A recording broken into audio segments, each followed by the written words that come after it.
Tabii 27 Şubat 2025'ten beri konuşuyoruz. Birçok kez de seninle de konuştuk. Tabii bu kısmi bir takım yasal değişikliklerden daha böyle bir çerçeve çizersek, Kürt sorunu çözümü için ne tür radikal reformlara ihtiyaç var Türkiye'de? Yani ne olursa bu sorun evet çözüme doğru artık yol alıyor diyebiliriz. Kürt sorununun çözümü ne olursa çözülür, radikal ne tür kararlarla çözülür dediğinizde aslında Kürt sorununa biçtiğimiz çerçeveyi de konuşmak gerekecek bu durumda. Çünkü Kürt sorunu Türkiye'deki bağlamıyla bir yanını içeriyor ama bölgesel bağlamıyla birçok yanını içeriyor ama özünde bir halkın kendisini yaşadığı topraklarda tarif etme, tanınma hakkının tanınmasından yaşadığı coğrafyada kendini yönetme, idare etme, kaynaklarını kullanma hakkına kadar ki bir dizi süreci kapsıyor. Dolayısıyla Kürt sorununun Türkiye bağlamındaki çözümüne dair radikal adım değil ama demokrasinin gereği olabilecek, demokrasinin işletilmesini sağlayabilecek sağlıklı ilkeli bazı adımların atılması bile çözüm yolunda önemli işlevler görür.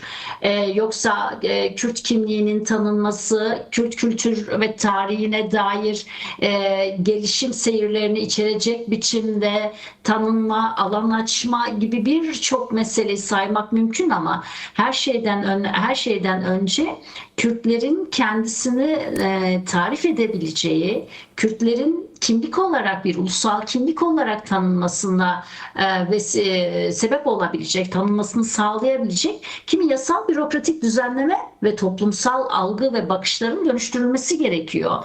Bunların kendisi çok radikal adımlar değil. Bir ülkede, çoğulcu bir ülkede ya da çoğulcu kimlikleri barındıran bir ülkedeki demokrasinin aslına bakarsanız asgari şartları içerisinde yer alıyor. Şimdi tüm bunlar etrafında baktığınızda Türkiye'de ne eksik derseniz işte tam olarak bu demokratikleşme sürecinin temel gerekleri eksik demek gerekecek. Şimdi Türkiye'de Kürt meselesinin çözüm yoluna girebilmesi için birkaç tane parametrenin bir an önce giderilmesi gerekiyor. Bir tanesi zaten 27 Şubat'tan bu yana bizim de takip ettiğimiz, içinde olduğumuz, değerlendirdiğimiz, birlikte konuştuğumuz çatışmasızlık sürecinin oluşması. Kürt meselesinin silahlı çatışma konusu olmaktan, güvenlik konusu olmaktan çıkarılması. İkinci mesele Kürt meselesinin ve Kürt meselesiyle temsil olunanların yasal statüler içerisinde, yasal tanımlamalar içerisinde hak ve taleplerini bir şekilde görünür kılan, uygulama içerisine alan pozisyona gelinmesiyle ilgili süreç. Şimdi barış meselesi, bu tip çatışma çözümü meselesinde bahsettiğimiz iki kulvara şöyle bir baktığımızda benzer problemleri yürüten dünya örnekleri iki aşamalı bir süreç ya da iki paralel yürüyen iki bağlamdan bahsetmiş. Negatif barış demiş, pozitif barış demiş. Negatif barış için çatışma bildiğiniz silahlı çatışmanın sonlanma haline ifade eden, ölümleri durduran anı ifade eden, o anı ifade eden süreç için negatif barış demiş. Pozitif barış için ise negatif barışı bozan, silahlı çatışmaya vesile olan kök nedenin çözülmesi ve daha ziyadesiyle bununla ilgili yasal, hukuksal, bürokratik düzenlemelerin yapılmasına atıfta bulunmuş. Fakat şimdi Türkiye'deki pozisyon nerede derseniz, bu arada dünya Kürt meselesi gibi meseleleri yaşayan dünya örnekleri bize şunu da söylüyor. Negatif barış, yani silahların durdurulması, susturulmasından pozitif barışa geçiş aşamasının kendisi ve pozitif barışın kendisinin bile bu tip problemlerde barışı sağlayamadığı ve toplumsal gelişim seyirleri açısından ilgili kimliklerin arzu ettikleri gelişim seyirlerini her zaman yakalayamadıklarını, eksik bir halkanın olduğunu da bize söylüyor. İşte tam bu noktada dünya barış tartışması içerisinde hibrit barış dediğimiz üçüncü bir yöntemi de ilk ikisinin hemen yanına konumlandırıyor. Bu hibrit barıştan kastımız ne?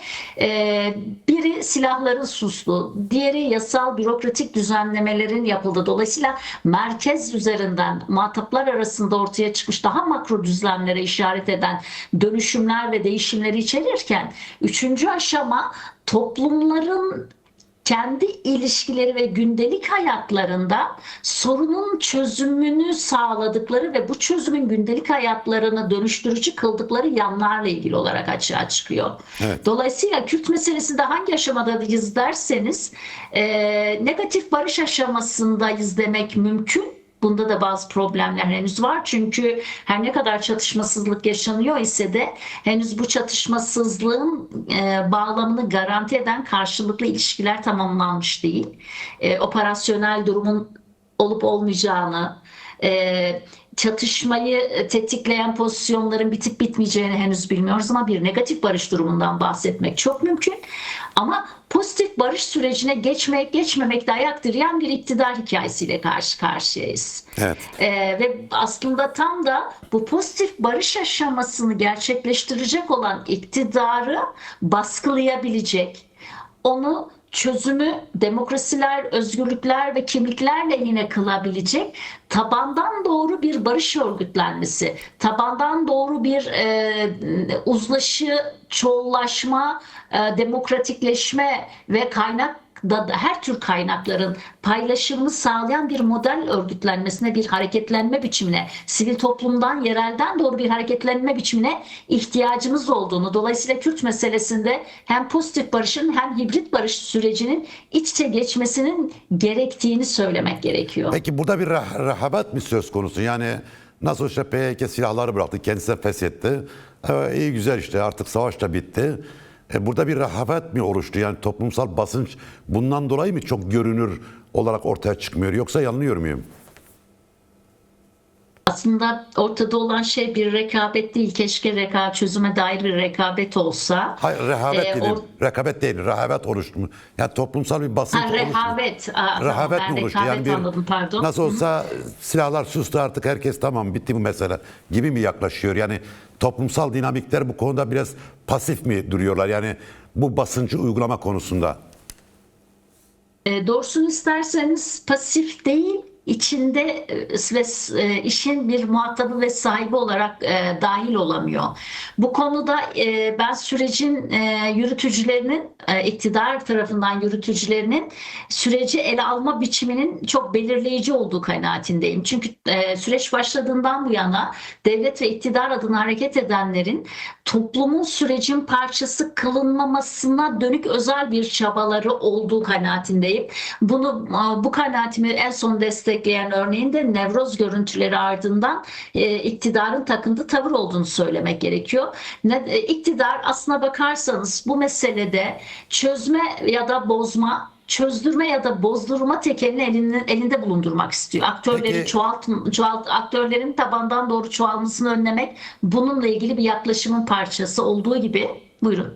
bu bekleme hali toplumu nasıl bir kuşkuya yol açıyor? Çünkü bir bekletme, bir ara dönemmiş gibi geliyor bana. Yani iktidar bir şey yapmıyor ama yapmış gibi gösteriyor ve toplumu bir beklenti içine sokmuş durumda.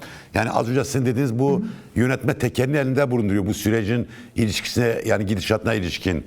Bu bekleme hali toplumda nasıl bir kuşkuya yol açıyor? Çünkü Nevroz'da başka bir tablo ortaya çıktı. Yani şöyle söyleyeyim, başından beri bizim hem saha çalışmalarımız hem gözlemlerimiz sürecin siyasi irade bağlamının ve siyasal kurumsallaşma bağlamının ciddi anlamda zayıf olduğunu ve aslında çok ciddi bir çözüm iradesine, siyasal çözüm iradesine sürecin ihtiyaç duyurduğunu gösteriyor. Bu irade biçimini temsil eden iktidar o çözme iradesi yerine sorunu idare etme, çözüm sürecini idare etme bağlamlarıyla daha çok meşgul gibi görünüyor. Sürecin başından bu yana bu sürecin nasıl bir karakterde olduğunu, bu sürecin neresine konumlanabileceğini çok kestiremeyen halk ve aslında geçmiş pratiklerden de kaynaklı, daha önce sizin platformunuzda da çokça tartıştığımız oluşmuş derin güvensizliğin kendisini giderebilecek bir düzlem, söylem ve pratik beklerken tersine öteleyen, yok sayan, halkı bir aktör gibi, toplum bir aktör gibi konumlandırmayan, toplumun toplumun bu tip süreçlerde olağan nefes alma beklentilerini de karşılayacak pratikler içerisine girmeyen tutumu aslında toplumu süreçle bağ kurarken belli açılardan zorluyor. Bir toplumun bir sürece sahiplenmesinin en önemli koşulu onun parçası olması ile ilgilidir. Ona dönük pratik politika üretebilmesi, dahil edilmesiyle ilgili bir süreçtir ve bu toplum açısından yeterince en azından tek taraflı olarak gelişmediğini söylemek gerekiyor.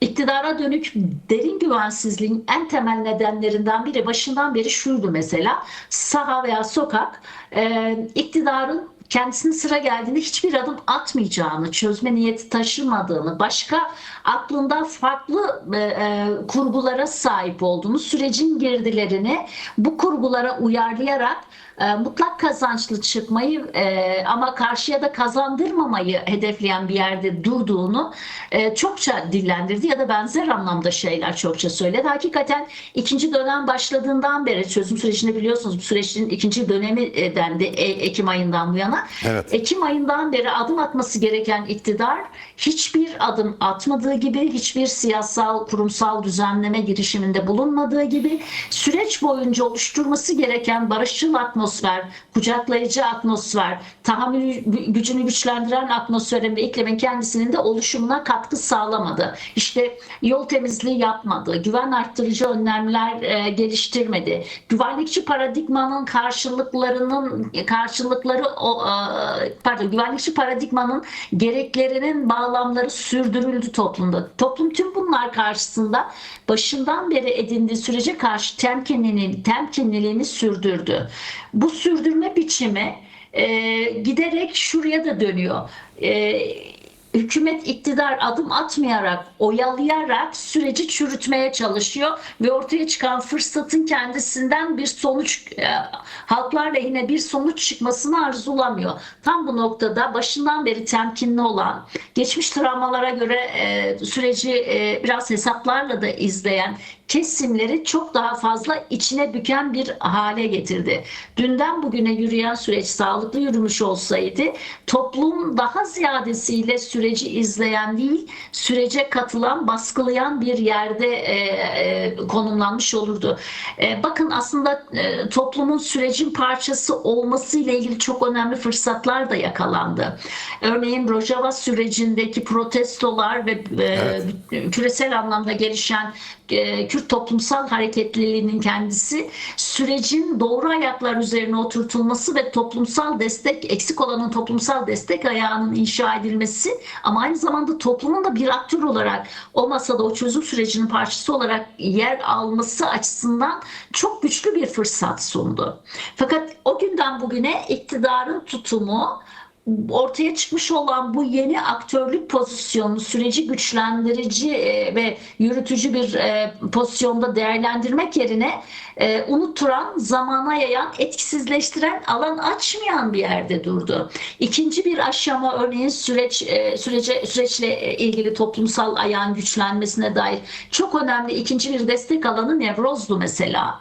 Ama Nevroz'dan sonra hem Kürt politizasyonunun o Nevroz platformlarında ortaya koyduğu talep ve sahiplenme biçimini değerlendirmedi.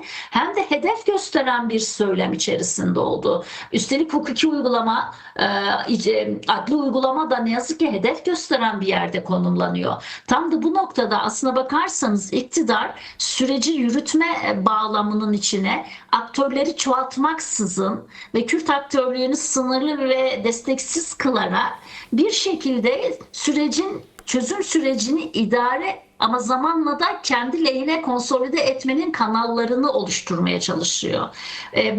Bu konudaki adımsızlık öyle bir noktaya ve ısrar öyle bir noktaya geldi ki doğrusunu isterseniz ben Bahçeli'nin dünkü grup konuşmasında oyalamayın ve oyalamak ve oyalanmamakla ilgili eleştirisinin hem hükümeti olduğunu hem de artık adım atması konusunda iktidara dönük talep, telkin ve çağrılarına dönük karşılıksızlığın oluşturduğu bir bıkkınlık tınısıyla beraber dinlemiş bulundum. Tam da bu noktada devlet içerisinde icraî elinde bulunduran iktidarın çözüm sürecinin olağan adalet, demokrasi üretici pozisyonlarını dışlayarak otorite üretici kısımlarını kendisine yontmaya çalışan, devşirmeye çalışan, dönüştürmeye çalışan bir pratik duruş içerisinde olduğunu, zamana yayarak, çürüterek, çözüm beklentilerini en aşağıya çekerek aslında daha rahat hareket etme ve sorumsuz, kendisini süreç boyunca sorumsuz kıldığı bağlamı da giderek güçlendirerek yol almaya çalıştığına dair bir izlenim edinmeye başlıyorum. Dolayısıyla tam bu noktada aslında süreç hakikaten kritik eşikte. Çözme ve bozma tekelini elinde bulunduran bir iktidarın kendisinin daha ziyadesiyle çözüm üretmeyen alanları hala koruyor olmasının ciddiyetle düşünülmesi gerektiğini, sürecin buradan kurtarılması, buradan çıkarılması, eşiğin buradan çıkarılması gerektiğini düşünüyorum. Evet. Şimdi tabii bir kısa bu konuda görüşlerini rica edeceğim. Çünkü önemli buluyorum. Yani senin görüşlerini. Yani İran Savaşı bu süreci nasıl etkiliyor? Çok kısaca bu konuda görüşlerini bizimle paylaşır mısın? Yani İran'daki savaş bu süreci bekleme konusunda negatif bir rol mu oynuyor? Tıpkı Rojava meselesi ve Suriye meselesi olduğu gibi. Yoksa hala o aşamada değil. Kürt meselesi, AKP iktidarının Kürt meselesiyle kurduğu bağdan sonra, çözüm bağlarından sonra ciddi anlamda bölgesel bir mesele olarak da konumlandı. Ve Kürt meselesi sadece Türkiye'nin değil, aynı zamanda bölgesel bir meselenin parçası olarak da aynı zamanda yeni dizayn sürecinin de çok önemli bir konusu haline de gelmeye başladı. Türkiye Kürt meselesini, Türkiye'de iktidar Kürt meselesini çoğu kez dikkat ederseniz bölgesel konjonktürlerdeki hareketlenme zamanlarında gündeme getirdi ve bu bölgesel konjonktürdeki hareketlenmelerde kendisine düşebilecek payı hesaplayarak bir tür jeopolitik katkı ve hesap yaparak biraz da süreçleri konumlandırdı. 2013-15 sürecinin içerisinde de aynı mesele vardı. Şimdiki süreçte de aynı mesele var. Ve büyüme, bölgesel güç olma gibi konularda Kürt meselesini araçsallaştıran iktidar bugün de aslında hem bölgesel karmaşa ve çatışma biçimlerinin risk alanlarını bertaraf etmek için Kürt meselesinde çözüm zamanını, çözüm olanağını aslında kullanıyor. Hem riski bertaraf etmek için kullanıyor. Hem bütün bu çatışmalı haller içerisinde açığa çıkabilecek fırsatları değerlendirebilmenin bir aracı olarak da Kürt meselesini elinde tutuyor. Dolayısıyla bir çözüm meselesi olarak değil, daha ziyadesiyle bir çıkar meselesi olarak Kürt meselesi iktidarın elinde hala bir çerçevelemeye sahip. Bunu önemsemek gerekiyor. Aslına bakarsanız İran meselesi, İran'la çatışmalar, İran'a dönük gerilimler başladığından bu yana çözüm sürecine dair söylemde, adım atma isteğinde daha gönülsüz bir pozisyon oluştu. Daha fazla sürece yayan. Hatta çoğumuzun yer yer ne oldu, süreç dondu mu, bitti mi, bitiyor mu gibi kaygılar uyandıran bir rölantiye alındı mesela. Bu bize şunu gösteriyor. İktidar İran ve bölgesel güç devşirmeleri sürecinde bu savaşın ortaya çıkartabileceği fırsatlar nezdinde Kürt sorununu çözmeksizin ama Kürt sorununu kullanarak bir yol alma tercihi içinde olduğunu bize söylüyor. Evet. Fakat bütün bu ortaya çıkan bütün bu olanakları değerlendirmeyen iktidar, benim çok uzun süredir söylediğim bir şeyi burada da tekrarlamak isterim. Kürt meselesini zamana yayarak çözmeyen iktidar, düne kadar Kürt sorununun üretici merkezi olarak bugün Kürt meselesinin çözüm merkezi olma fırsatını da kaybetmek üzere.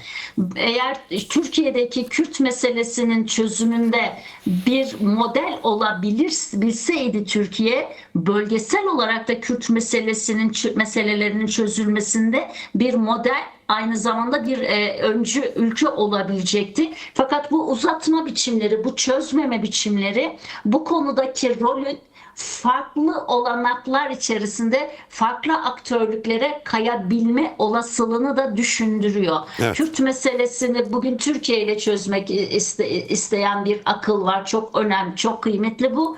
Ama çözümsüzlüğün ısrar edildiği yerde o bölgesel konjonktürde oluşabilecek herhangi bir olasılık Türkiye'ye alan açmayabilir. Ama Kürtlere başka bir çözüm, öncülük ve model aralığı çıkarabilir.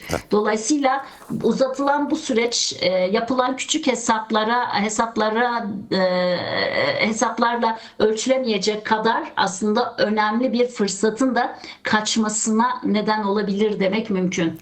Çok teşekkürler Yüksel Genç, Samer Koordinatörü. Programa katıldın, görüşlerini paylaştın. Çok sağ ol, çok var ol.